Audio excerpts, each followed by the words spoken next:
Do you ever get tired of relational drama at work? I'm thinking about the kind where somebody walks up to you and says something like, "You wouldn't believe what Chris just did today." And it's so easy to get drawn into that story, into that drama.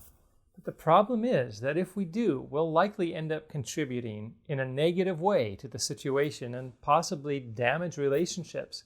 So what can you do to be helpful in a situation like that? I think there are three simple things. One, tell yourself you don't have to fix the situation.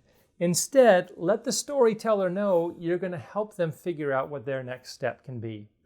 Two, if the storyteller is telling you what a bad person the other person is, ask them questions like, well, what if the other person had something else in mind entirely? How would that change things? And three, as you move forward, ask the storyteller what options they might have to take a positive next step in this situation. And that's it. You don't have to fix it. Help them consider the other person's point of view, and then help them think about a positive next step. If you have a question or topic you'd like us to consider, please let us know.